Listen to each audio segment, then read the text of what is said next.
si koncept, domethënë i këtij viti, unë gjithmonë jam si më thënë, i tërhequr pak nga teatri në vetvete, edhe studimet e kam kryer për teatr, dhe çdo skenë, çdo institucion e tillë mbart në vetvete ka shpirt brenda, sepse mbart një histori të gjatë, ka shumë ndjesi brenda themeleve, brenda mureve, brenda ambientit. Duke qenë dhe duke pas një vlerësim të tillë si koncept rizorial, po mundohemi që këtë vit të kemi thjesht teatrin në vetvete si arkitekturë, si strukturë, mekanizmin e brendshëm të teatrit, po punojmë me një lloj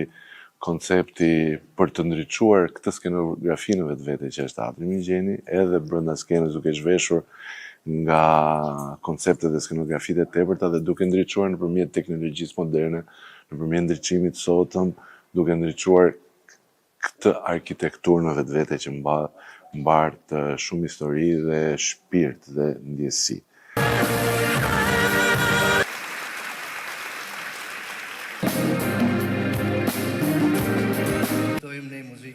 E cila në mon gjithmonë. Mikrofon, Kamila, e di se vazhdimisht je duke vjen sonte në Lulebor Ademir Fresko.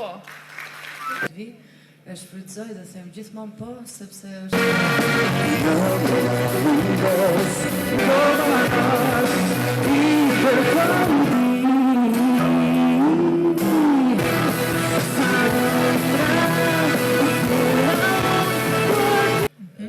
Desha t'i jap medaljen e artë.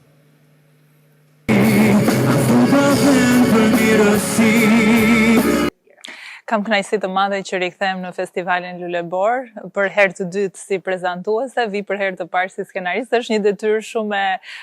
madhe, do të thoja unë për mua, një sfidë shumë e madhe, por shpresoj që ta realizoj me sukses ta çoj deri në fund. Nga ana tjetër ka qenë një eksperiencë shumë e bukur për mua ardha në Lulebor 2 vite më parë dhe duke qenë se më la shije të mrekullueshme, me shumë kënaqësi dhe dëshirë të madhe e pranova ftesën për të ardhur edhe në këtë vit të rëndësishëm sikurse është 10 vjetori i Lulebor. Përgjatë këtij rrugtimi kam mësuar shumë për këtë festival dhe çfarë mund t'ju them është se këtë vit do të vinë ndryshe nga vitet e tjera, do të kemi të ftuar special shumë, do të kemi pak nostalgji që pa diskutim nuk duhet mungojë në këtë vit të 10 dhe surpriza për publikun, kështu që na mbetet vetëm t'i ftojmë të vinë këtu në teatrin Migjeni, por nga ana tjetër edhe të na ndjekin përmes ekranit. Kënga e radhës, Rapsodi e vendit tim, muzika nga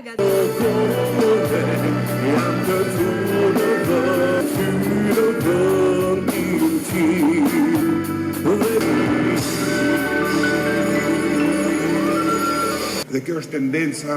globale. Kjo nuk është shpikje shqiptare, kjo është